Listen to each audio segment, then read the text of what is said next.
Hello. It has been a week, hasn't it? And so here we are back on Wednesday in the Word with Gail, and here we are.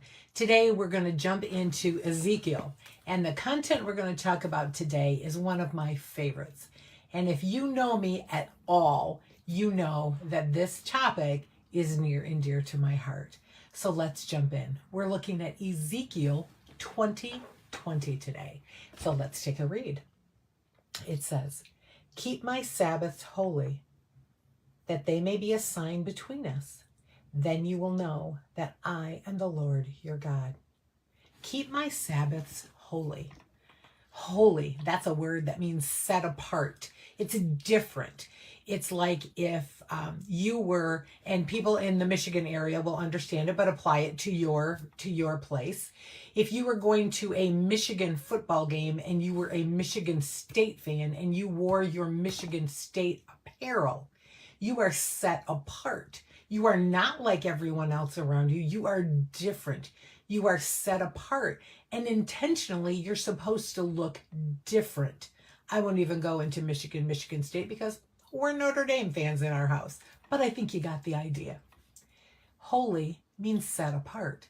Holy means you are taken out of the whole and you're meant to look differently. When God told the Israelites, hey, I got this thing called Sabbath and I want you to be serious about it. They came out of Egypt. They had been working literally working sun up to sundown, 7 days a week. They woke up and went to work, came home, went to sleep. And that's all they did their entire life. And then God rescued them. And when he rescued them out of Egypt, he said, okay, here's what we're going to do. I want you to make Sabbath and I want you to keep it holy. Meaning I want people to look at you keeping Sabbath and go, man, you're different. Something's different about you. Yeah, because we're keeping the Sabbath, which means on that one day, they weren't to do anything, nothing. And the reason was because God wanted them to realize that they were no longer slaves. In the world we live in, man, it's a slave world, 24/7. You can get your phone, your email, your work email all the time. And to try and keep a little section holy, set apart, that you know what, I'm not available. You know what, I'm not going to work. And when we don't work, for me, because I have Sunday, I'm not a pastor. I don't work at a church. I don't work in a hospital. I don't work in a fire department. So Sunday, it's easy for me to keep Sabbath on Sunday. And Sunday, people who know me know that's my Sabbath. And I don't work on that day. I don't do much of anything. I go to church that morning and I use the day to rest, to connect with the Lord, to take a chill, that kind of thing, to remind myself I'm no longer a slave. And not only that, but when I take that day off, I'm saying to the Lord, I'm going to trust you with my job, with my work, with whatever it is I'm doing. I'm going to trust you, God, that you can take care of getting things done in 6 days. And I don't need to use that 7th day. I'm going to trust you that work is going to get done in the 6th. And the Lord said to the Israelites, hey, I want you to take that one day and I want you to just have it off. I want you to be free. I want you to enjoy it. I want you to not work that day. And they must have been going, wow, this is so strange because we've worked every single day. And now the Lord's going, I want you to keep it. I want you to keep it holy. I want you to remember that I am the one that took you out of slavery. I am the one that did all of this.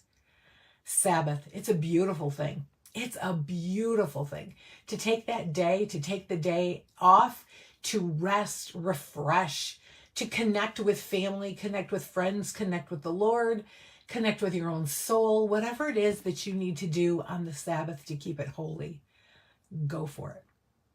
I'd love in the comments below, tell me, what day do you keep Sabbath? What day do you keep holy and set apart?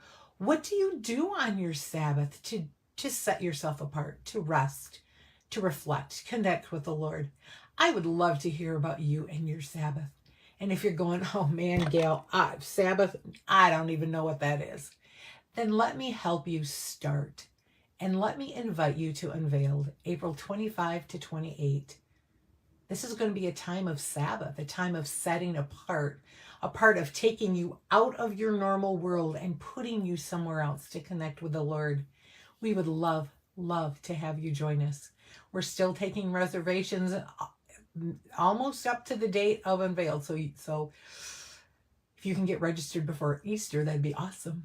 We've got room for you, and we'd love nothing more than to serve you for those 4 days. All right, my friend, Sabbath. See what you can do with that. See how you can keep the Sabbath holy. And this Sunday, it's Easter. What better day to let go of all of our work and focus on the risen Jesus, who did that motivated by a deep and passionate love for you. And if you don't know that deep and passionate love personally, you really need to come to Unveiled, because we're going to take time to nestle into that deep, passionate, intimate, personal love that the Lord has for us. Come join us. Hope to see you soon.